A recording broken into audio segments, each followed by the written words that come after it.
Deb worked for, which today we take for granted. The 8-hour workday, unions, the minimum wage, and Social Security for widows, orphans, handicapped, and old people. They were always nonviolent, believed in democracy, and in working with the system. Debs and the party did oppose our entry into World War I, but Sandburg believed in the Allied cause and supported Woodrow Wilson, and never again actively participated in the fight. This is the main house at Poshmark. It's called the Farm Office. This is mostly Paula's room. Paula, who ran the farm and handled the finances, raised the goats that won her these ribbons.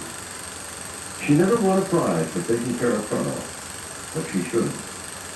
Paula was for 59 years Mrs. Carl Sandburg, and theirs was one of the world's great love stories, as told in this book by their daughter, Helga. It should be required reading for every couple contemplating marriage or divorce. Before Sandburg, the blue-eyed Paula was Lillian Mary Ann Elizabeth Magdalene Stanton. Her parents were Roman Catholic immigrants from Luxembourg, who owned and worked a farm near the Nominee Falls, Wisconsin, 16 miles from Milwaukee.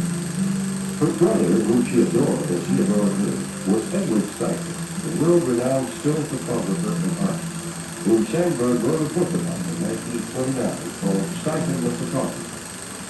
Paula graduated from the University of Chicago, the only female Phi Beta Kappa in the class.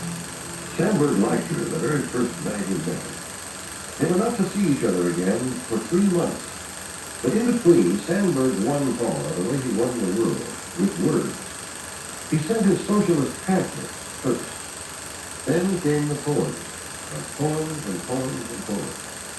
By the time they met again in March at her parents' farm, they were both in love. They were married in June in Milwaukee in 1908. He was 30 years old, she was 25. This is Mrs. Sandburg's bedroom. She said all we need is 4 walls and 3 chairs, one for each of us and one for company. His eye shade. This is the habit he picked up in his newspaper days. It was just as well. Sandburg had only $50 when they married. He earned practically nothing as an organizer, and about the same amount on the lecture circuit which he had begun to try, talking about Walt Whitman. He even tried being a stand-up comedian in boardrooms. For 2 nights only. The man with Sandburg is Emil Seidel, the socialist mayor of Milwaukee, elected in 1910, who named Sandburg his private secretary at the princely sum of $1,200 a year. Carl and Paula had moved to Milwaukee, with Carl at first working in advertising, and then on a newspaper. In 1911, they had their first child, Mark. And also, during this time, Paula persuaded her husband to use his real name, Carl, instead of Charles. Then came Chicago. Sandburg got a job with a socialist paper that prospered while the big Chicago dailies went on strike. When the strike ended, so did Sandburg's job. It was a very hard time. The only time he and Paula had a real fight and seriously thought about parting. In Chicago, at first was positive. It also became the fulfillment of the poet's long promise. We're in the room upstairs at Poshmark, where Sandburg wrote. Wherever they lived, Paula provided a space like this. Sandburg wrote in longhand or typed with 2 fingers, the machine resting on an orange tree. He worked mostly at night, midnight to dawn. The ashtray would be filled with long, thin cigars, which he always cut in 2, smoking half at a time. He had a sizable temper, but about the only time he saw it was when noises in the house disturbed his work, or when he was frustrated by his own cat. He never raised a hand to his family, but he would take off his shirt and rip it to shreds. Chicago. There was a new magazine edited by Harriet Monroe called Poetry. One day in the fall of 1913, Sandburg, after a mountain of rejection slips from others, strode into the office and handed over a bundle of poems. One of these was Chicago. This poem brought him to the attention of Alfred Harcourt, then an editor at Henry Holt & Company, who published Sandburg's first book, Chicago Poems, in 1916, 2 years after Paula had had their 3rd child, Janet. They had lost a second child at birth. Sandburg was 38. This is Sandburg's bedroom, next door to the writing room. He loved music, all kinds. And as for pictorial art, he simply ripped out of magazines what he liked and stuck them up here. As you can see, his taste was varied. In Chicago, Sandburg found various reporter jobs, most often with the news, and continued the lecture circuit for extra money. Money was scarce, but so were their wants. In 1918, Holt published a second volume of his poems, Cornhuskers. Both volumes began to find a wide audience and critical praise. The course was set. Sandburg, who went on it a lot, never cared for television, except for the news and any program that his friend Edward R. Murrow was on. Sandburg had thousands of friends, both famous and common. He was loyal to them all. This dining room was also the chief family room. Though the food served was always ample, it was also plain. Lots of meat and potatoes, black bread, and plenty of goat's milk. The binoculars stayed on the table for bird watching, their favorite family pastime. The Sandburgs had a fourth child in 1918, whom they called Mary Ellen. Carl renamed her Tony, and of the three daughters, whom Carl nicknamed Spink, Skaboosh, and Swipe, he had a hundred pet names for his wife. Only daughter Helga married and had children. Margaret and Janet never left home, and there's tragedy in that story. In November of 1921, when the oldest daughter, Margaret, was 10, she suddenly developed what is called nocturnal epilepsy, that is, epilepsy that strikes the victim when asleep. The child was taken out of school, but she was well into maturity before the condition could be controlled. Some years later, after the Sandburgs had moved from Chicago to Michigan, their daughter Janet was crossing the street in front of the high school when she was hit by a car. She was in a coma for a week, multiple fractures of the skull, and nearly died. She lived, though her life would never be the same.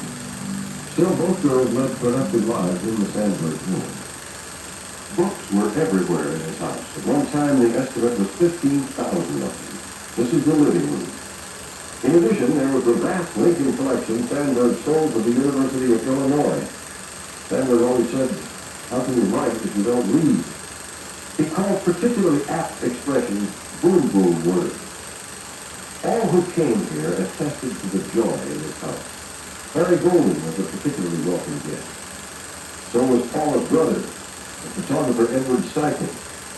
They sit with Carl deep into the night, with a little bourbon, chewing on the gristlier problems of the world, and half cigars. But hymn night, Carl's favorite gadget, was always somewhere nearby. The range and quality of Sandburg's output were awesome. In the 15 years he and Paula lived in Chicago, he wrote hundreds of poems, filling such volumes as Smoke and Steel, which came out in 1920, Slabs of the Sunburned West, which is 1922. Here's one called Good Morning America, which was brought out in 1928. Plus, the first two volumes of his epic biography, Abraham Lincoln, The Prairie Years. This was begun as a children's book. In 1928, the Sandburg left the city of Big Shoulders, moved to a house designed by Mrs. Sandburg and built in Harvard, Michigan, across the lake, where his commitment to Lincoln would become all-consuming.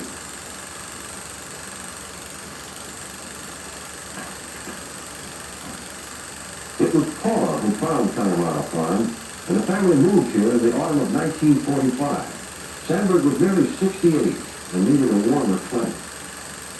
Originally, Connemara, built in 1838, was called Rock Hill and was owned by Christopher G. Menninger, who was then Secretary of the Treasury of the Confederate States.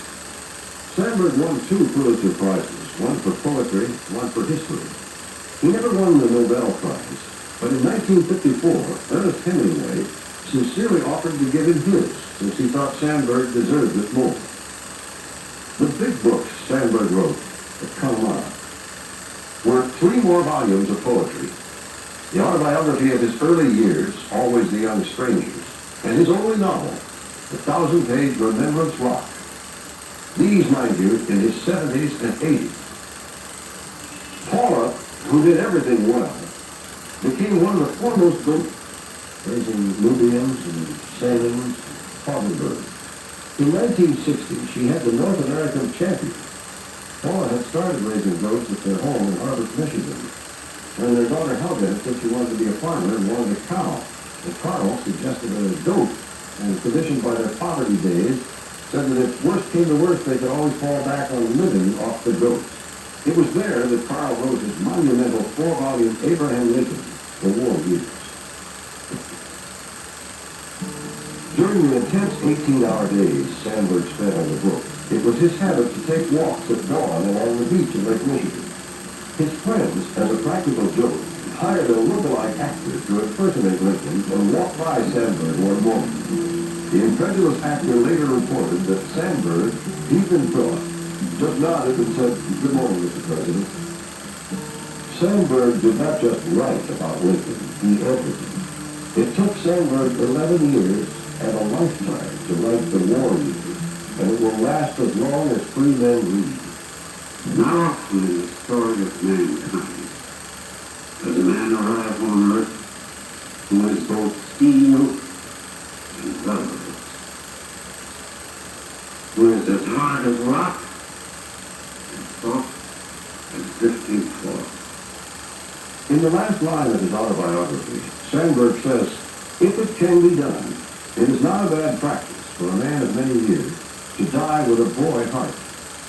On July 22, 1967, age 89, Sandburg died at Panama in such a state of grace. His last word, when she was by his side, was pause. The funeral service, brief and private, included poetry by Sandburg and Walt Whitman, one of his favorites. It was held here at St. John's Church of the Williams. There are those still who dismiss Carl Sandburg as a kindly national grandfather, celebrating the United States in past tense platitudes. He did reach back for all of the American experience, that's true, and particularly for Lincoln, but that was more literary audacity than sentimentality. But no writer ever lived more realistically in the grip and groin of his own time.